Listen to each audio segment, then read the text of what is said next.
Bábätká milujú telesný kontakt. Ak ide o masáž, existujú 3 základné pravidlá. Po prvé, olejček najskôr zahrejte v dlaniach a začnite masážou hlavičky. Po druhé, každý pohyb opakujte asi 3-krát. Po tretie, ak sa bábätku niečo nepáči, s masážou prestaňte. Prstami jemne hladte tvár, sledujte líniu nosa a oblúky okolo očí. Nemajte obavy, ak budú vaše pohyby jemné, nemôžete nič pokaziť.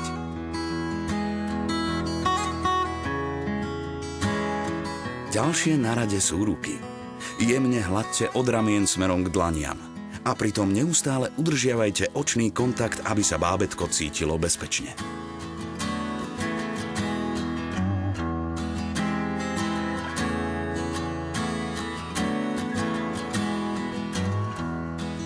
Masáž dokončite uchopením nad zápestím a jemným pretiahnutím do strán.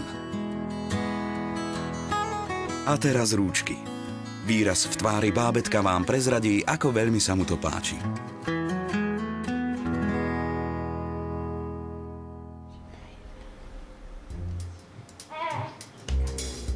Začnite dlaňou a potom prejdite k jednotlivým prštekom.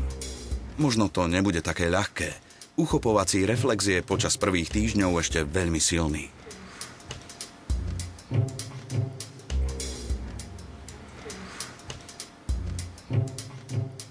Hrudník masírujte krížom zhora dole a potom pokračujte príjemnou masážou brúška.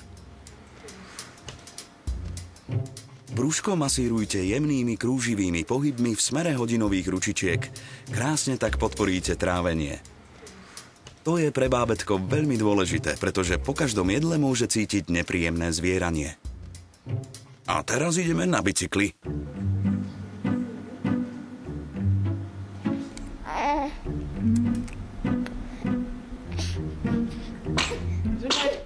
Na zdravie. A potom prídu na rad chodidlá.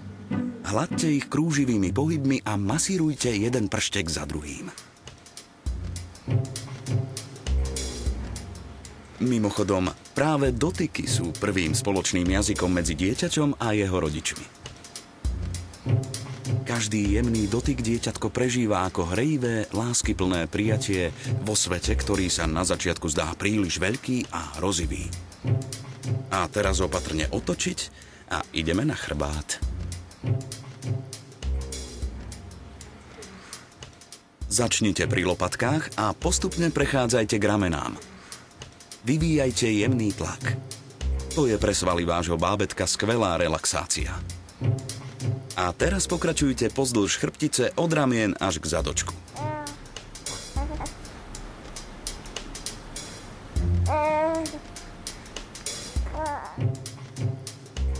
Pravidelná večerná masáž tiež pomôže vášmu dieťatku ľahšie zaspať.